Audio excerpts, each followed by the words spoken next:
Hello বন্ধুরা, আশা করি আপনারা সবাই ভালো আছেন। আজকে আমি আপনাদের করে দেখাবো মাত্র 3টি উপকরণ দিয়ে আইসক্রিমের রেসিপি। আর এই আইসক্রিমটা কম সময় বানাতে এবং এর টেস্ট দ্বিগুণ করতে আমি বেছে নিয়েছি এই নেসলের মিল্কমেড। তাহলে চলুন রেসিপিটা শুরু করা যাক। বাই দ্য ওয়ে, আমি শেফ অতনু, আপনারা দেখছেন অতনু রান্নাঘর। আর আজকে আমাদের রেসিপি ম্যাঙ্গো আইসক্রিম। তাহলে এই ম্যাঙ্গো আইসক্রিমটা বানানোর জন্য আমি এখানে সবার প্রথম কেটে নিচ্ছি আম। সবার প্রথম অবশ্যই আমের এই পুঁটার অংশটা বাদ দিয়ে দেবেন। তারপর এইভাবে দু সাইড থেকে কেটে নেবেন। আর কাটা হয়ে গেলে এইভাবে একটু কাট মার্ক দিয়ে দেবেন যাতে আমটা একবারই উঠে আসে। তারপর একটা চামচের মাধ্যমে এইভাবে তুলে নিলেই দেখবেন পুরো আমটা একদম পারফেক্টলি বেরিয়ে আসে। আমাদের যেহেতু একটু চপ করা আমও লাগবে, সেই জন্য এইভাবে কাটলেই দেখবেন সব থেকে তাড়াতাড়ি হবে। এবার একে একে আমি সবকটা আম থেকে এইভাবে পাল্পটা বের করে নিচ্ছি। আর এবার যে এর আঁটিটা থাকবে সেটাকে আপনারা ভালো করে হাত দিয়ে প্রেস করলেই দেখবেন পুরো শাঁসটাই বেরিয়ে আসবে। ব্যাস, তাহলে আপনাদের আমের সবকটাই পাল্প বেরিয়ে গেল। এবার এটাকে আপনারা মিক্সিতে নিয়ে ভালো করে পিউরি করে নিন। আর এপাশে কিছু আমি চপ করা আমও রেখেছি, যেটা আমাদের গার্নিশের কাজে লাগবে। এবার এই আইসক্রিমটা বানানো খুবই সহজ হয়ে যাবে যদি আপনারা এই নেসলের মিল্কমেডটা ব্যবহার করেন। আর এটা ব্যবহার করাতে দেখবেন আইসক্রিমে বেশ একটা ভেলভেটি টেক্সচার আসে, যেটা আমরা মোস্টলি দোকানে পেয়ে থাকি। আর সত্যি বলতে এই গরমে যদি আপনাদের কাছে এই মিল্কমেডটা থাকে, দেখবেন অনেক সুবিধাই হবে। যেমন ধরে নিন, এটাকে কিন্তু ফ্রিজে রাখতে হয় না। তাছাড়া এটা বাইরে অনেক দিন অবধি থাকে। সেই জন্য বাইরে কোথাও ট্রাভেল করলে বা বিনা রান্নাতে এটাতে আপনারা বানিয়ে নিতে পারেন বিভিন্ন রকম ডেজার্ট, স্মুদি, ড্রিঙ্কস বা আইসক্রিম। শুধু সাথে এই নেসলের মিল্কমেডটা থাকলেই হবে। এবার এই মিল্কমেডটা আপনাদের মিশিয়ে দিতে হবে ম্যাঙ্গো পিউরি বা আমের পিউরির সাথে।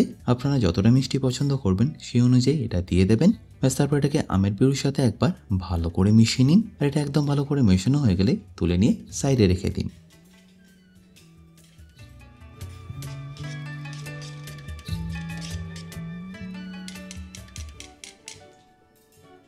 এবার একটা আলাদা এরকম বড় বলে নিয়ে নিন 2 কাপ ফ্রেশ ক্রিম, যেটাকে আমাদের ভালো করে এইভাবে হুইপ করে নিতে হবে। আচ্ছা, এখানে বলে রাখি আমি কিন্তু সুইট অ্যান্ড ফ্রেশ ক্রিমটা নিয়েছি। আপনারা চেষ্টা করবেন সেটাই নিয়ে নেওয়ার, তাহলে দেখবেন আইসক্রিমের টেস্টটা বেশ ভালো আসে। অনেকেই আছেন যারা দুধ দিয়ে এটাকে বানাতে চান, বাট সেক্ষেত্রে বলবো আইসক্রিমের টেক্সচারটা কিন্তু দোকানের মতো হবে না। তাই একদম দোকানের মতো করতে চাইলে আপনারা এই প্রসেসটা ফলো করতে পারেন। আর এই ক্রিমটা আপনাদের ততক্ষণ হুইপ করতে হবে যতক্ষণ এরকম একটা স্টিক পিক আসে। আর এরকম স্টিক পিক আসলেই বুঝবেন এটা আমের মিশ্রণটা মেশানোর জন্য একদম পারফেক্টলি রেডি। এখন প্রায় অনেকের বাড়িতেই হ্যান্ড ব্লেন্ডারটা থাকে, সেই জন্য আমি এটা দিয়েই করে দেখালাম। বাট যদি আপনারা এমনি হুইক্স দিয়ে করতে চান সেটাও হবে, বাট সেক্ষেত্রে একটু আপনাদের সময় লাগবে। আর আমের মিশ্রণটা দেওয়ার পরে এটাকে আপনাদের ভালো করে ফোল্ড করে নিতে হবে। তার জন্য একটা স্প্যাচুলার মাধ্যমে এইভাবে আপনাদের এটাকে ফোল্ড করে নিতে হবে। প্রথমেই হুইক্স দিয়ে মেশালে এই যে ফ্লাপিনেসটা আছে সেটা কেটে যাবে। তাই চেষ্টা করবেন ইনিশিয়ালি একটা স্প্যাচুলার মাধ্যমে এইভাবে ফোল্ড করে নিতে। সত্যি বলতে বাচ্চাদের এই সময় কিন্তু গরমের ছুটি পড়ে যায়, তাই তাদের বায়নাই থাকে বিভিন্ন রকম আইসক্রিম, কুলফি বা ক্ষীর। তাই এই নেসলের মিল্কমেডটার সাথে থাকলে দেখবেন আপনাদের কাজ অনেক সোজা হয়ে যাবে। আর এছাড়াও এই নেসলের মিল্কমেড দিয়ে আপনারা বানিয়ে নিতে পারবেন 100টারও বেশি রেসিপি। আর যদি ভেবে থাকেন আপনারা রেসিপিগুলো কোথায় পাবেন, তাহলে আপনারা জাস্ট ভিজিট করে নিতে পারেন www.milkmaid.in এ, যেখানে রেসিপিগুলো আপনারা একদম বিস্তারিতভাবে পেয়ে যাবেন। আর এপাশে দেখুন এটা এতক্ষণে ভালো করে ফোল্ড করা হয়ে গেছে। জাস্ট এর লাম্পসগুলো কাটানোর জন্য আমি এটাকে ভালো করে একটু হুইস্ক করে নিচ্ছি।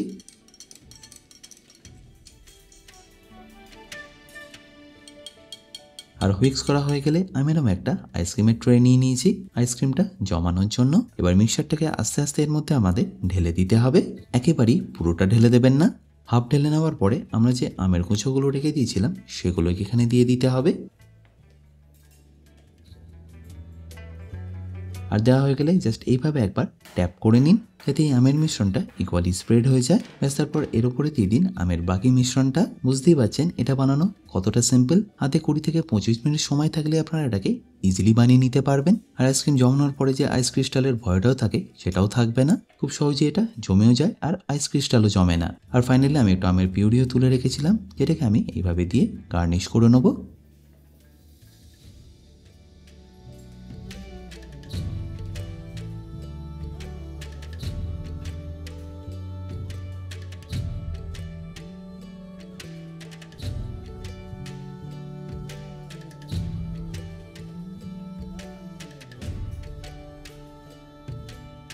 কি দেখে লাগছে তো একদম দোকানের মতো আইসক্রিম। ব্যাস, এবার এটাকে ক্লিন র্যাপ, সিলভার ফয়েল বা যদি ঢাকা থাকে সেটা দিয়ে ঢাকা দিয়ে রেখে দিন ফ্রিজে মিনিমাম 6 থেকে 8 ঘন্টার জন্য।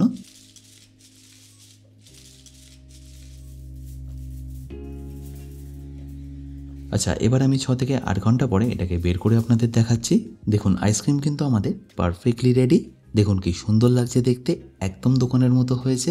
আর বাচ্চা থেকে বড় এটা সবাই পছন্দ করবে।